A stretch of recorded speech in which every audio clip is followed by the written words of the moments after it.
rappelle que nous sommes le lundi 7 février. Nous sommes dans l'année 2022. Et oui, l'année 2021 est finie. Nous sommes dans cette année 2022 où je crois que Dieu, malgré le contexte difficile, va faire de grandes choses pour ceux qui marchent avec Dieu, pour ceux qui sont à l'écoute du Seigneur, pour ceux qui veulent voir la gloire de Dieu. Oui, il y a des choses terribles qui se passent, mais Dieu est en train d'élever son gouvernement, n'est-ce pas, pour le dernier réveil. Alors écoutez, sans plus tarder, nous sommes avec l'homme de Dieu, le prophète Pierre Ophé.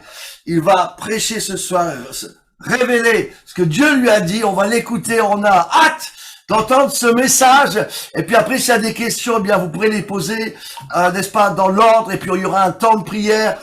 On va laisser maintenant le prophète Pierre Ophé sans plus tarder. Prophète, c'est à vous pour le message. Ok. Alors tu as déjà commencé tout à l'heure. Je vais comme lire les derniers versets de l'Ancien Testament. Je crois que c'est un verset qui nous ramène dans le Nouveau Testament. Tu as déjà commencé à le lire, je vais le relire quand même, Malachie 4. « Voici, je vous enverrai Élie, le prophète, avant que le jour de l'Éternel arrive, ce jour grand et redoutable.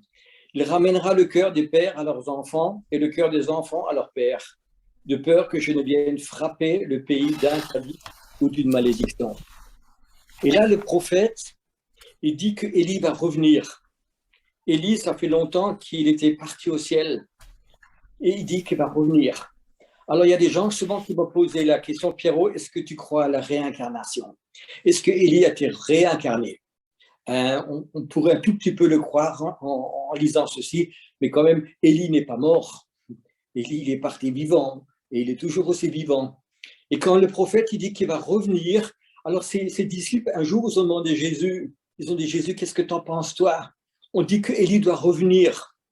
Et Jésus leur donne cette drôle de réponse, il est déjà revenu, entre parenthèses, dans la personne de Jean-Baptiste. Comment un prophète peut-il revenir dans une autre personne?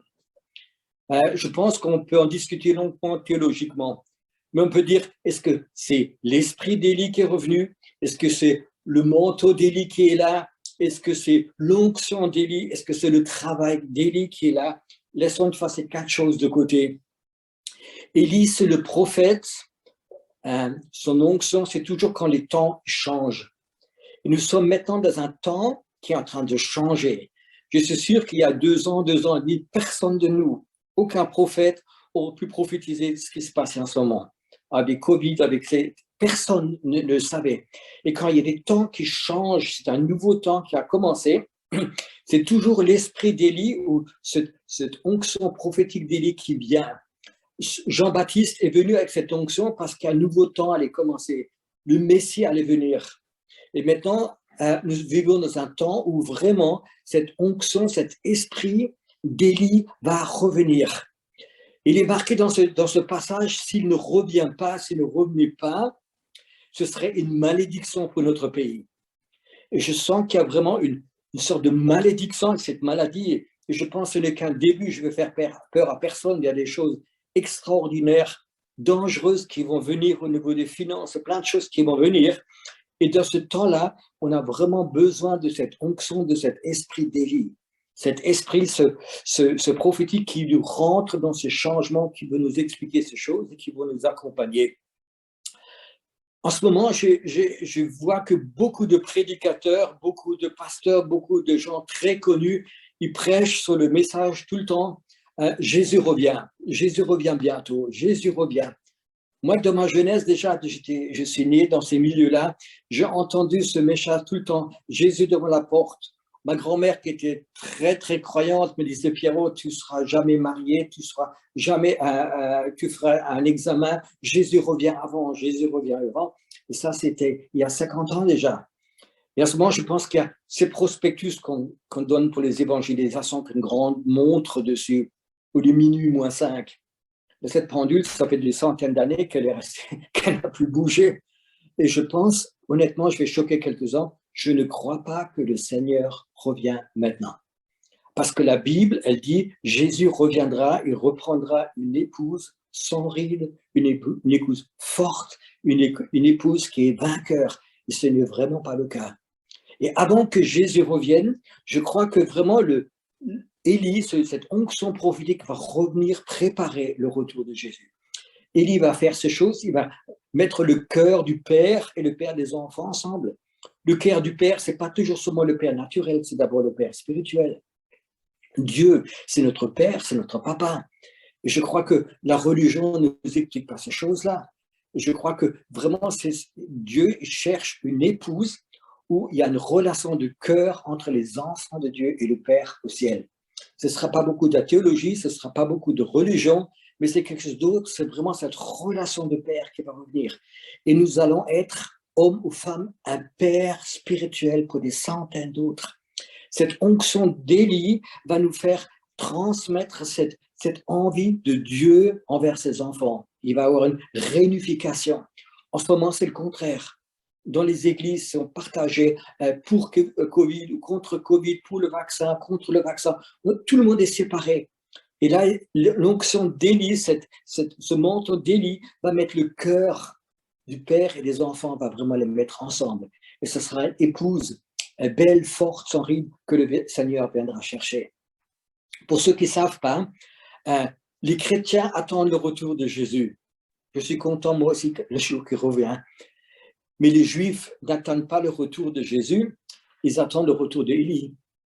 Les Juifs croyants, ce qui est très intéressant, quand ils mangent à midi ou le soir, ils mettent toujours un plat en plus qui reste vide et le mettent près de la porte. C'est quand Élie revient qu'ils puissent s'asseoir et manger avec eux.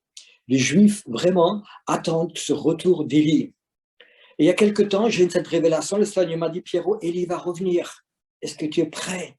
Élie va vraiment revenir. Et j'ai demandé, Seigneur, il va revenir où d'abord? Il m'a dit, en Israël.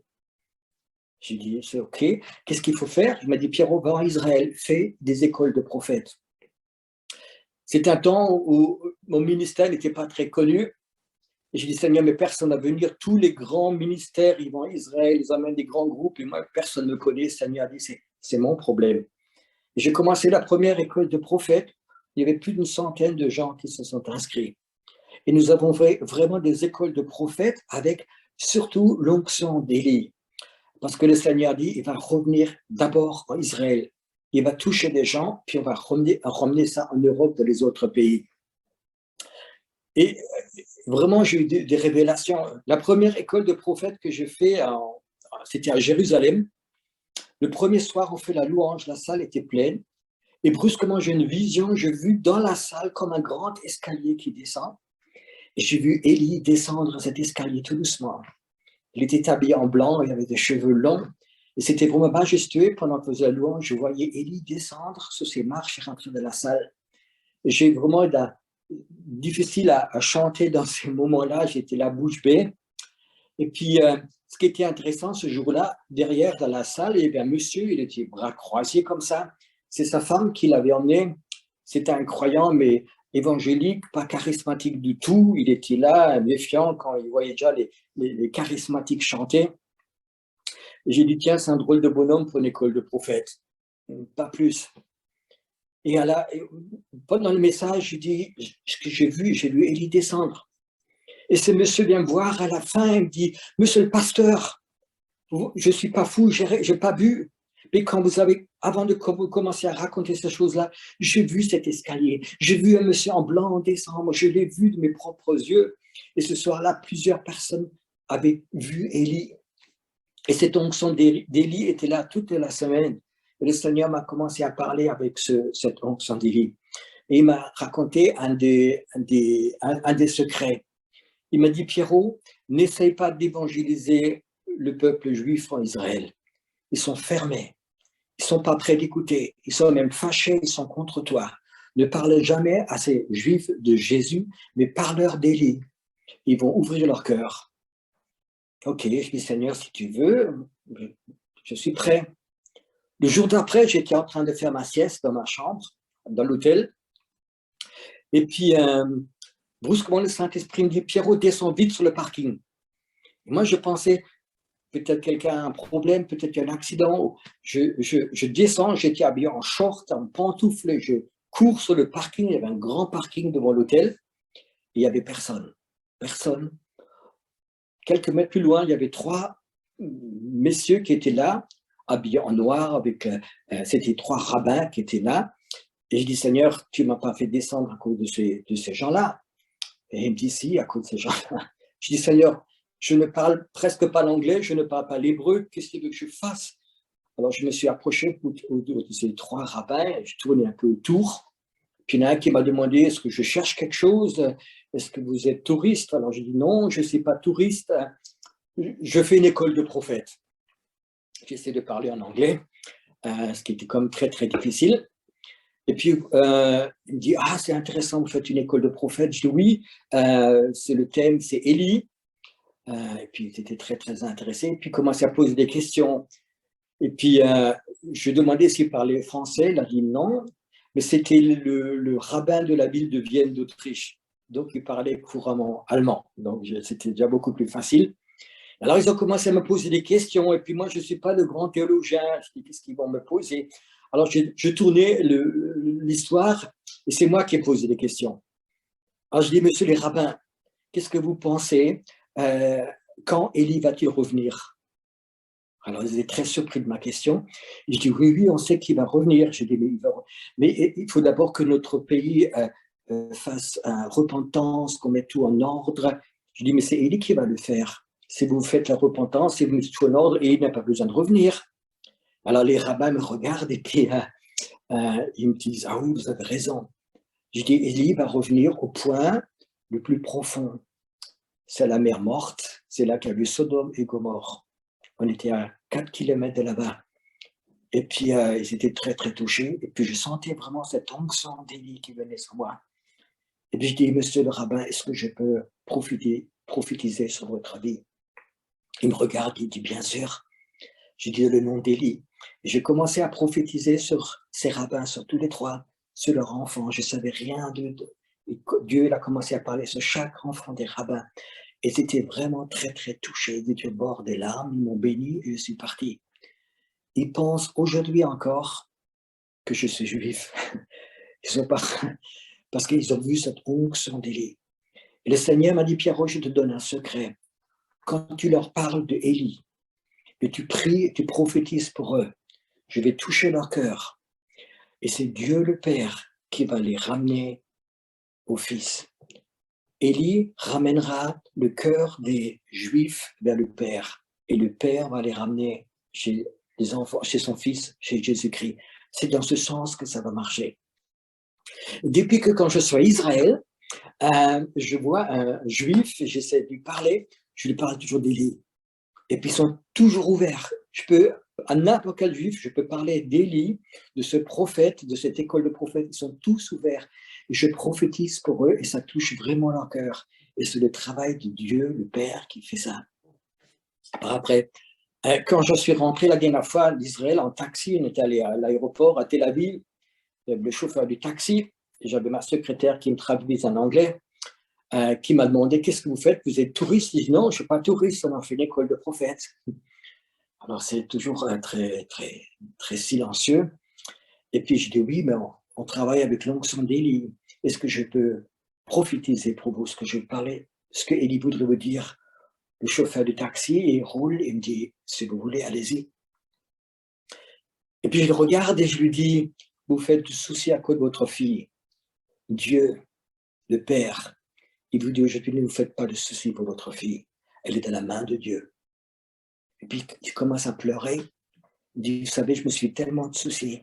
Ma fille, elle s'est mariée il y a 15 jours avec un pasteur américain. Elle s'est convertie à Jésus. Et là, il y avait une joie vraiment. On voyait vraiment cet esprit, cette onction d'Élie, ce manteau d'Élie qui était là pour servir le peuple juif. Et je crois que c'est quelque chose que Dieu veut nous redonner. J'étais il y a quelque temps avec l'armée de prière en Pologne, dans une ville qui s'appelle Lublin. Elle était à la frontière de l'Ukraine. Elle était là plusieurs fois pour prier. Et j'étais dans ma chambre d'hôtel l'après-midi pour prier.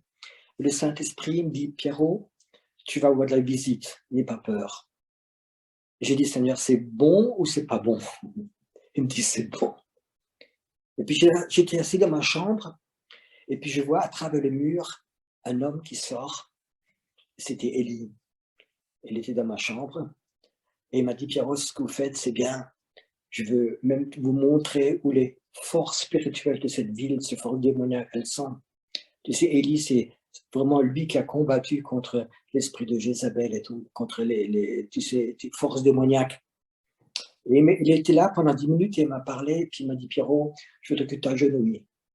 Et puis il a pris son épée, il me l'a mis sur l'épaule. Et c'est comme un feu qui rentre en moi. Et puis il m'a dit, il faut que je parte parce que j'ai d'autres visites à faire encore. Et puis brusquement, il est parti. Et ce feu d'Élie, il est venu sur moi. Et souvent, quand Dieu il me met ça à cœur, il me dit, Pierrot, c'est cette onction qui va revenir sur les hommes et sur les femmes de Dieu. C'est un temps où on sort de toute cette théologie qu'on avait, de toute cette histoire de religion, et qu'il y a vraiment une chose qui intéresse, c'est que le cœur de Dieu et le cœur des enfants se mettent nouveau ensemble. Tout à l'heure, j'ai dit à Pierre, il y a 3 semaines, j'étais en Tunisie, parce que je veux organiser avec l'armée de prière pour retourner en Tunisie. J'ai fait plusieurs camps là-bas. Et puis, cet esprit d'Élie est venu sur moi en Tunisie. Et pendant presque 1 semaine, j'étais tout seul là-bas avec personne d'autre de mon groupe. J'ai vraiment travaillé avec cet esprit d'Élie. Et puis, un jour, un matin, je vais sur la plage. Puis, il y avait 3 jeunes filles, des Tunisiennes qui habitaient en France. 22 ans, 23 ans, 24 ans. Elles étaient là assis en train de boire un café sur la plage, un petit restaurant. Et puis le Seigneur dit, reste là, regarde-les. Puis je me suis approché d'eux, ces 3 filles. Et puis je leur disais, je crois que vous n'allez pas bien du tout. Et puis ils ont commencé à pleurer. Ils me dit, la meilleure amie, il y a 3 semaines, elle a sauté du balcon du 7e étage. Et comme la loi les musulmans leur dit il faut qu'elle soit rapatriée. Donc, ils l'ont rapatriée en Tunisie pour l'enterrer là-bas en Tunisie. Et puis, on ne comprend pas, c'était notre meilleure amie. Elle est tombée, elle a vraiment sauté du 7e étage, elle s'est suicidée. Elles étaient très, très touchées. Et puis, je sentais cette oppression, cette douleur, cette question, Dieu, pourquoi des choses comme ça se passent? C'était 3 filles musulmanes. Et puis je leur ai demandé si je pouvais prier, prophétiser pour eux, leur montrer ce cœur du Père. Et j'ai prié pour ces 3 jeunes filles.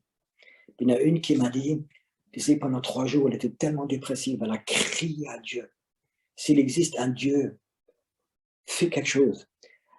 À cette fille musulmane, Dieu lui a parlé et m'a dit, dans les prochains jours, il y a quelqu'un qui viendra pour te consoler, pour te guérir. Et là, sur cette plage, ça s'est passé. On était touchés.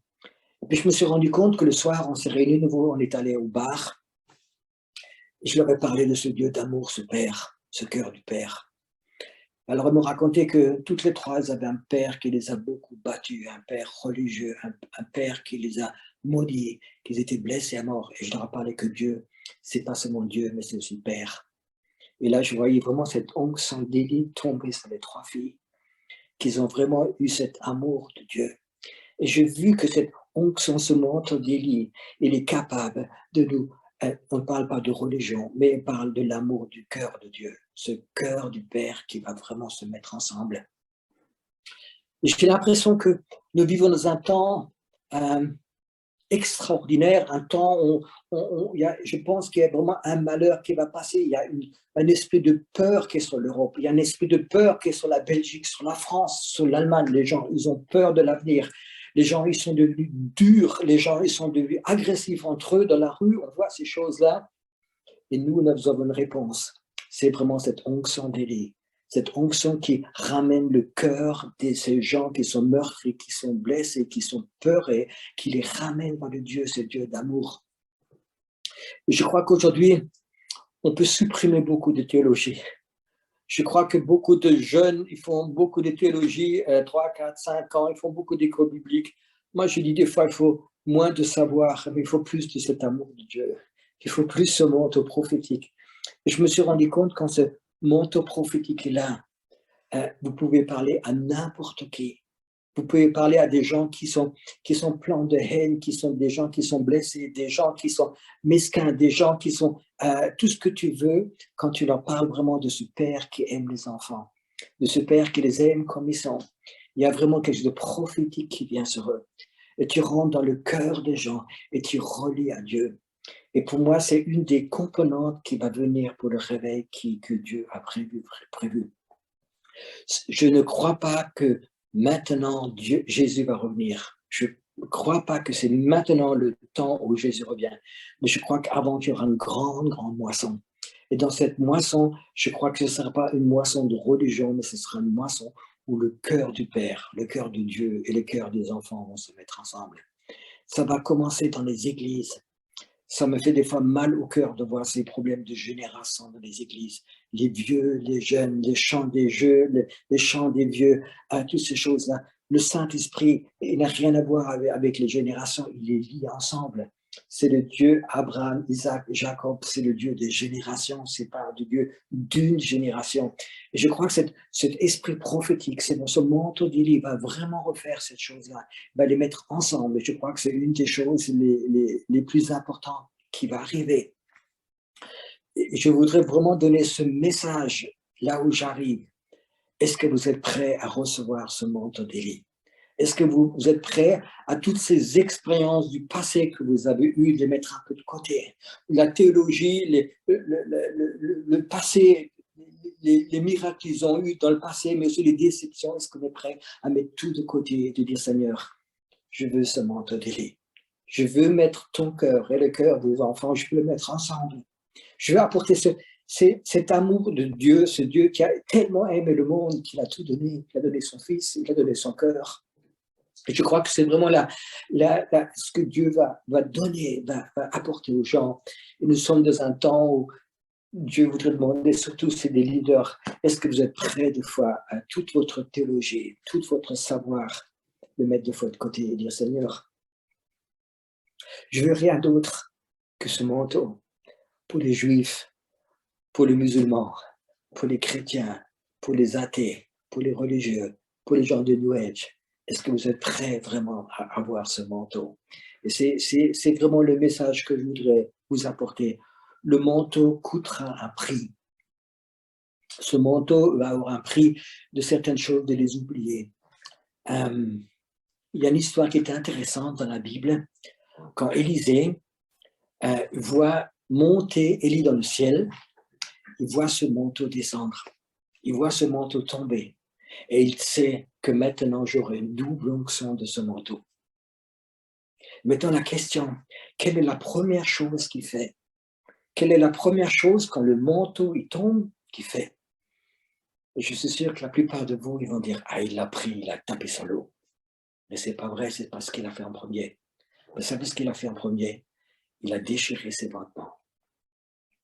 Élisée, c'était le serviteur d'Élie. Il avait le manteau de serviteur.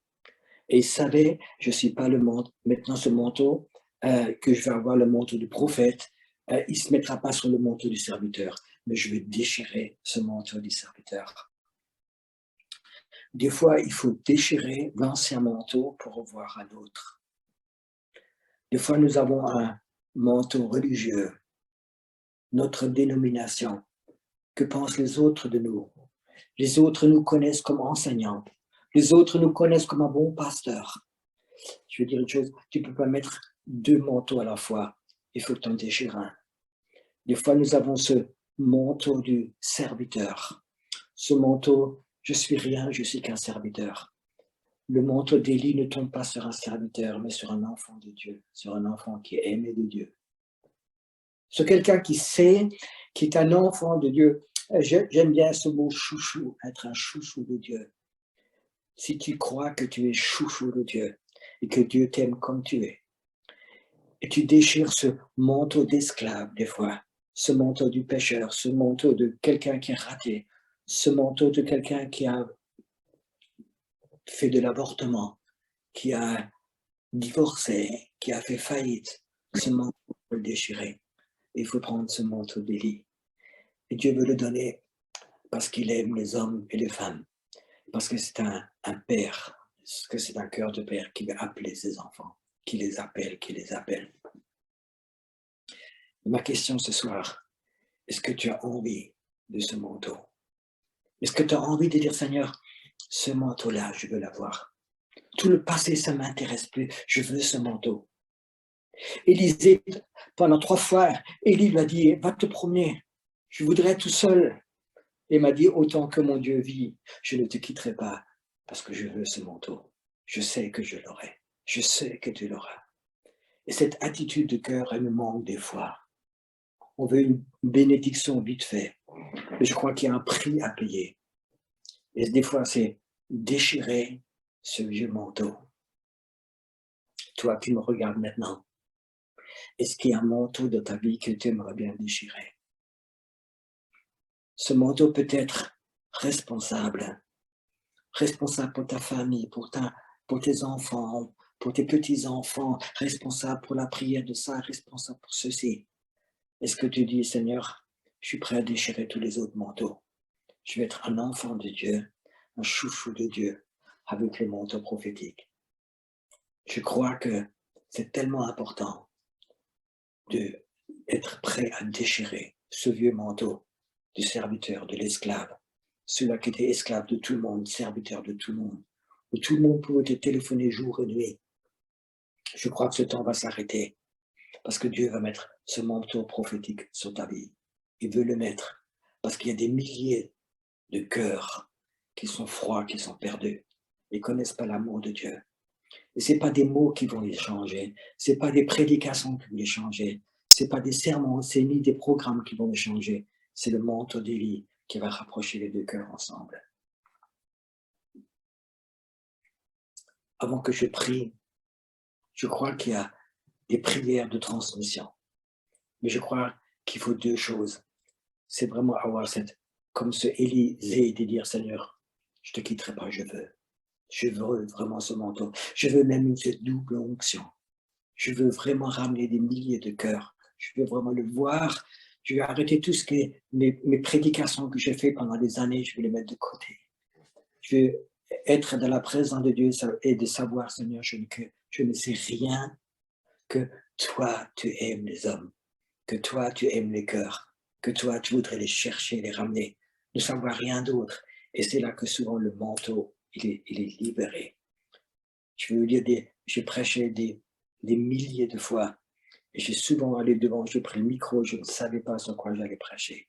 Et quand ce manteau vient, tous les messages qu'on a inscrits d'avance, qu'on a fait d'avance, c'est non plus d'importance. C'est comme tu peux les déchirer, avoir ce manteau d'Élie sur toi. Est-ce que tu es prêt de dire, Seigneur, je voudrais vraiment essayer. Je voudrais travailler avec ce manteau. Je voudrais être un de ces Élie qui est là, qui est responsable que la malédiction qui a commencé sur le pays va s'arrêter. C'est marqué, c'est les derniers versets de l'Ancien Testament. Si cette onction d'Élie ne revient pas, il y aura une malédiction sur notre pays. Et je ne voudrais pas que la Belgique, que la France, que les pays francophones, que le Canada reçoivent une malédiction. Mais je veux vraiment que le plan de Dieu se révèle, que le cœur de Dieu et ses enfants se remettent vraiment ensemble. Je voudrais prier. Mais avant que je prie, est-ce qu'il y a un manteau en toi que tu voudrais déchirer? Est-ce qu'il y a un manteau d'esclave, de serviteur, de cet homme qui fait tout, responsable de tout, le déchirer et dire, Seigneur, je ne suis pas responsable de tout, mais je voudrais porter cette responsabilité de ce manteau prophétique. S'il y a quelque chose dans ton cœur qui est là, un manteau que tu voudrais déchirer, tu sais, quand il a déchiré ce manteau, c'est marqué, il l'a déchiré en 2 morceaux. On ne pouvait plus le recoller. Il ne voulait plus mettre ce manteau de serviteur. Il voulait porter ce manteau d'Élie. Il voulait moins le porter. Si tu es prêt, pose ta main sur ton cœur.